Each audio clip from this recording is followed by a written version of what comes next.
Yo, what is up guys? It's the Goblin, and today I'm back with another episode of my top 10s and top 5s for Call of Duty history, and today we're going to be talking about the top 10 maps in Call of Duty history. Now these are going to be only non-DLC maps, so maps that actually came with the game. We're going to be talking about the top 10 ones in Call of Duty history. These maps are all going to be very good. Obviously I have a few honorable mentions to go through before we get to the list, and maybe your favorite map, it should be on this list, but it might not be, so don't get mad at me. Leave in the comment section down below your favorite map in Call of Duty history, because I'm sure everyone's going to disagree and have different opinions, but that's what makes it fun. This is my top 10 Call of Duty maps. If you want to know my playstyle, I'm not a guy who likes to camp back. I'm a guy that rushes in there, gets 100 plus kills, stuff like that, and this is my top 10. If you guys could, click that like button, guys. Support these series. I really do appreciate that. My top 10 overpowered guns one got a ton of views, almost 200,000, so I'd appreciate some of the same support on this video if you guys want to do that for me, and also subscribe to the channel if you guys are new. I cover everything to do with Call of Duty and have some pretty entertaining content in my opinion. So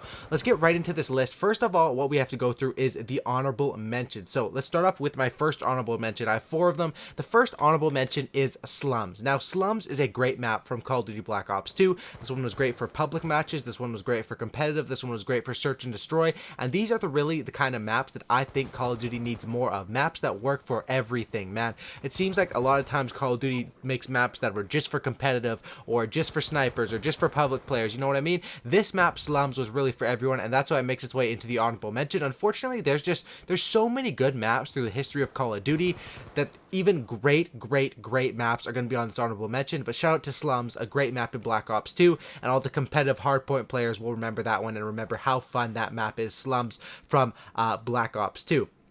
Coming in next on my list for an honorable mention is we have MW2 Scrapyard. Now, this map, anyone who would like to duel it out at MW2 would remember this map. This map was crazy. If you got the AC-130 or the Chopper Gunner, even though the Chopper Gunner took some extra time to fly into the map, with the AC-130 or whatever, you could rain down and get easy nukes. The only problem with this map was people that would sit in the very back and try to noob tube. That was the biggest problem with this map, but this map was absolutely insane. Scrapyard from MW2, you could snipe on it, you could rush, you could shotgun, you could really do anything, and it was a very good size map. They tried to remake it in Ghost, and it failed pretty miserably in my opinion. The Ghost remake, they expanded it, they made it a lot bigger, just typical of what Call of Duty Ghost does, the big maps. But there it is. Shout out to Scrapyard as an honorable mention. And my next honorable mention is Terminal from MW2 and MW3. This is a great map, however it is quite large, and you know, it's been remade twice, and there's just so many maps that I couldn't fit this one into the top 10. I'm sure you guys might be mad at me now, but once we get into the top 10, you see how many good maps there are in the history of Call of Duty. I think about this. This is like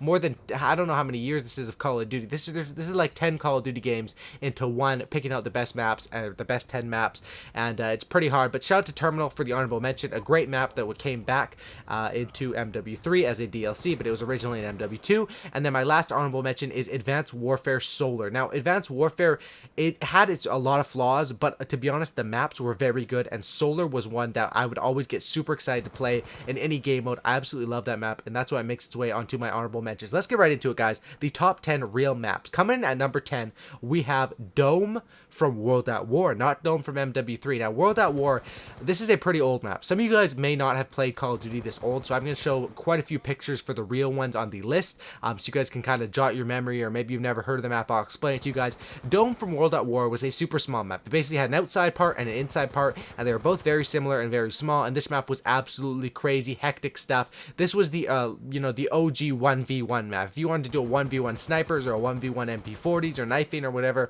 this was the map on World at War. And while I wasn't really a big World at War player, I can definitely appreciate this map whenever I did hop on World at War. I was very excited for this map as it's super small and super fun to play, and that's my number 10 spot. Coming in at number 9, we have Raid from Call of Duty Black Ops 2. This map is amazing, and possibly, hopefully, it comes back into Black Ops 3, because this one has not really had a chance yet to come back, but I think it will return into this year for Black Ops 3. Raid from Black Ops 2, another one of those maps, just like Slums. Great colors, great for everything, search and destroy, competitive, any sort of public match. Raid was an exceptional map, and I really do think that Call of Duty developers did a great job on maps that can be played in 6v6 and in ground war and be successful in both, and that's definitely what Raid did. A lot of these maps on the list, they will not work in ground war. You know, you can't play on a freaking ground war on a super duper small map like Rust or something like that, or Shipment, but you can play it on Raid, and that's why Raid comes in at number 9 on the list. A really great map. Coming in at number 8, we have Firing Range from Black Ops 1, which was also remade in Black Ops 2 as Studio. You guys may know it if you are only Black Ops 2 players. This was, at one point, my favorite map in Call of Duty ever. Like, this map was so good. It's another map that's good for everything. And Firing Range is just that map where there's so many different ways to play it, and every way is fun. I don't think there's anyone out there that hates Firing Range. You know, there's going to be people out there that hate Nuketown or hate the really small maps, but Firing Range, I think, is that perfect size, and that ideal size looking for a Call of Duty. And I think Firing Range was a very fun map, and the Studio remake even was very good in Black Ops 2. I know this map is good for trick shots. It's good for everyone, man. Firing Range coming in at number 8 spot. I believe that is the number 8 spot. Yep. Coming in at number 7, we have our first Black Ops 3 map making its way onto the list, and I think this is the only Black Ops 3 map, or, well, kind of, you know, Combine from Black Ops 3. This map is awesome. A lot of people hate it right now for the simple fact that there was sort of a glitch where you could replay the same map over and over and over again, and Combine came up a lot for them, and people kind of got annoyed, but I'm sure after this year, people will reflect back and look on actually how good Combine is in a game that doesn't really have that other really good maps. I'd say Black Ops 3 has a bunch of average maps. Combine is definitely the standout map and definitely deserves a spot on this list, being a small map, fun to play, works great with their new movement system. I think the map is incredible, and the only problem with the map is that the spawns flip too much, but I guess the other problem, if they didn't, was there would be super spawn traps, you know what I mean? So Combine is a great map. Coming in the next spot, we have Rust from MW2. Now, everyone knows this map. As soon as you see this picture, if the name doesn't draw it, the pictures definitely will. Rust from MW2 was an absolutely crazy good map, man. This was for 1v1s, and the thing was, this map was so small, they put it into public playlists, and they would take it out, and they would sort of put it in, but it was a very scarce chance to get it. Shout out to Red Scarce or whatever. There's a little reference in there. No, I'm just joking, but you know what I mean? There's a very low chance to get this map into public matches. So what there was they created this 4v4 playlist, and I remember I would play that all day with my buddies from high school, and I got my first nuke on this map. A lot of memories. I screamed so loud when I got that first nuke. Shout out to Rust, a great map for private matches. Wasn't the most solid for public matches, but definitely still a fun one. On that 4v4 playlist, it was lit in there, man, and a good map. Next one we have up on the list is the number 5 spot, and that is Dome from MW3. In a game that I absolutely loved, Dome was such a good map, and Dome from MW3 is the one that you guys can see the pictures up on the screen. This map was also very good, and this map was just a perfect public match map. This was just fun to play. You can run around. It's a very good domination map with the triangle formation of A, B, and C. It's just a good map overall and a fun one to play, and Dome is just, everyone's gonna like that map, man. It's just fun to play. Wasn't too many camping spots. I mean, there was a few where people would sit in the back of B, which kind of sucked, but Dome definitely deserves that spot. Coming in at the number 4 spot is a COD 4 map. Is that Illuminati? I don't know, but it is Shipment. Now, Shipment is a map that is hectic, man. This is the smallest map ever in COD. I'm pretty sure about that. I'm like 90% sure. Shipment is a crazy small map, and this thing was crazy. It's basically just 4 corners. That's it. It's just 4 corners and a few shipment crates in between you guys, and they would play this on 6v6. COD 4 had no chill. They were straight savages with this map. You would play this thing, and it would be absolutely crazy. As soon as you spawn, I would run triple frag. Everyone would do this. I might be a douche for doing this. Everyone would run triple frag, toss the nades up, bada bing, bada boom, get a bunch of kills with them, and that's what this map basically was. A bunch of explosives, and if you were lucky enough to get that helicopter or that airstrike, you're getting a quad feed for sure, bro.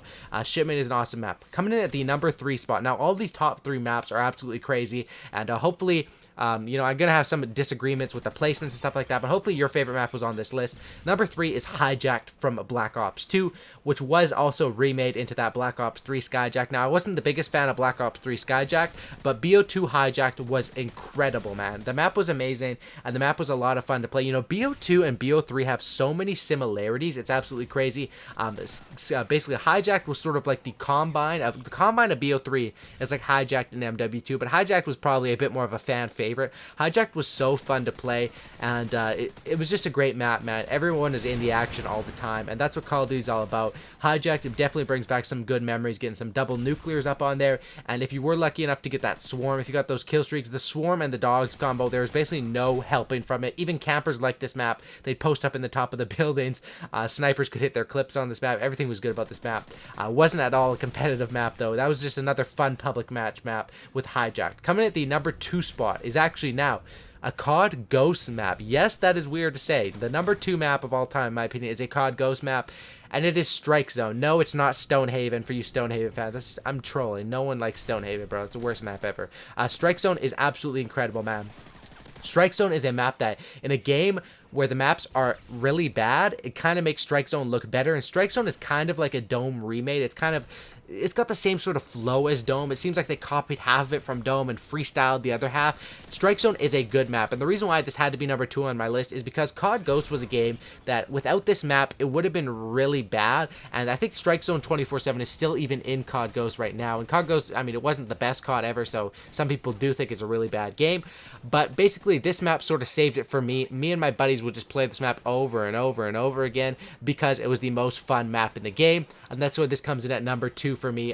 Strike Zone is a fun map, man. And even if you guys didn't like COD Ghost, you can't deny Strike Zone is a good map, especially with the whole... I didn't like the free sort of Chem Strike gimmick thing, but it's cool how they sort of had the blown out version and the other version, and both of them played very fast pace. Now, coming in at number 1 spot, the number 1 map in the history of Call of Duty, in my opinion, if you guys haven't guessed it by now, I'm pretty sure you can. It's Nuketown, man. Nuketown is the only map in Call of Duty to have come back 3 times. Black Ops 1, Black Ops 2, and Black Ops 3, and obviously it was a DLC map in those other CODs, but traditionally, this is not a DLC map in Black Ops 1, so this Nuketown is absolutely crazy, man. Nuketown is a map that is so fun to play on any of these CODs. It plays great, and that's amazing how through the evolution of COD, through 5 years of Call of Duty or whatever, 4 or 5 years of Call of Duty, they've been able to keep this map and keep it a strong one in every single one. And if you guys know me, you know I love to play Nuketown. I spam Nuketown Combine on Black Ops 3.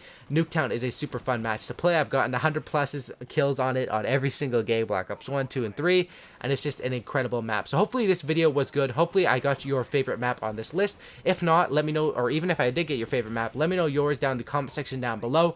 I want to see all your guys' favorite maps down there. Also, be sure to show some love on this video. If you guys could drop some likes on it. If you guys did make it to the end, that's insane. If you guys made it to the end, comment top 10 down in the comment section down below. Give me some ideas for more top 10s you guys want to see from me. I've already done most overpowered guns and some other stuff like that. It's a pretty fun series. You know, I'm someone that's played COD for a ton of years now, and going back and looking through all the old stuff really brings back some good memories, I guess you could say, and it's pretty fun to do. So hopefully you guys did enjoy this video. If you guys can, you know, leave that like, leave some comments. Also subscribe if you guys are new to the channel. Thank you guys for all the support, and I'm out. Peace.